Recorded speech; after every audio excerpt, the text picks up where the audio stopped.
A little bit of the history of women in this country, very briefly.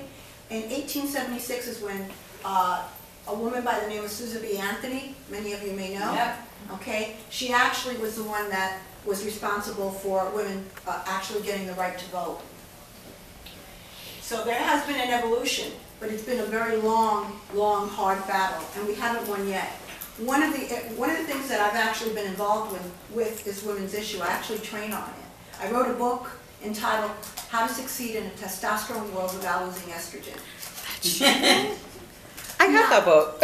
You have I read the book. Now, that book actually is a bestseller, and I use it to train. And it has nothing to do with anything but to let women know about what other women have done in order to become empowered.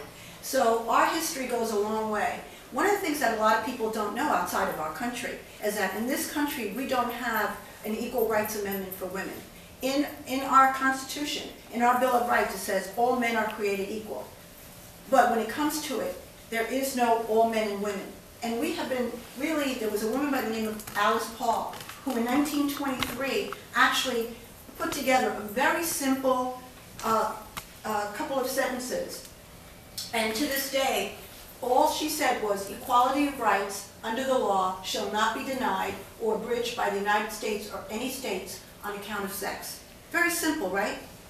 Every year since 1972, Congress has passed that particular bill. It needs 38 states. 35 states said yes. 3 states have not. They only need 3 states. There's 15 states out there that have not ratified it. With 3 states, we can have the Equal Rights Amendment. We have marched, we have gone through so much, and what we need to do is educate those states so that they can sign on. Because without that, we don't have power. It doesn't matter if we have things in the Constitution about equal pay. In the Constitution, unless we have it in there about equal rights, we don't have it. So I want to go further, and these are very interesting on economics and women. We make up 51% of the population, and we give birth to the other half. Remember that. So we do have a lot of control. Women actually are very serious players in the marketplace. We actually bring more than 23 million jobs to the economy, and this is just in the United States. And actually in the United States, women's owned businesses grew 2,000%, by 2,000% in 2002. So I can't imagine how much more it is now. And 20% of all businesses over $1 million are owned by women. But that's only 20%. So in government contracting, there's a new rule that says that women can do similar to sole sourcing, so they don't have to bid out. But they have to reach a maximum of 3% contracting. They haven't done that yet. They went up to 5. We haven't even reached 3. So we need to work on that. So again, women will create 5.5 million jobs by 2018.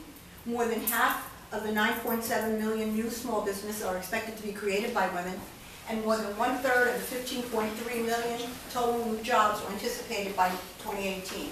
Now this is my last one, and I think it's really important. So I think this is really important.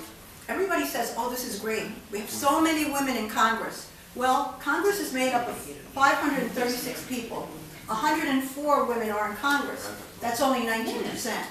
There are only 84 women serving in the House of Representatives, only 20 women in the Senate, and only 6 women governors. That leaves 44 states.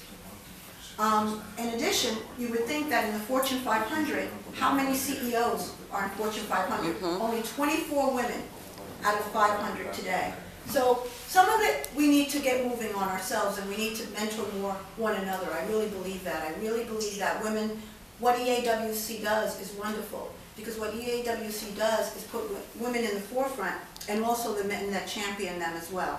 And it really shows all of the accomplishments of women. So I will conclude with that, and thank you very much.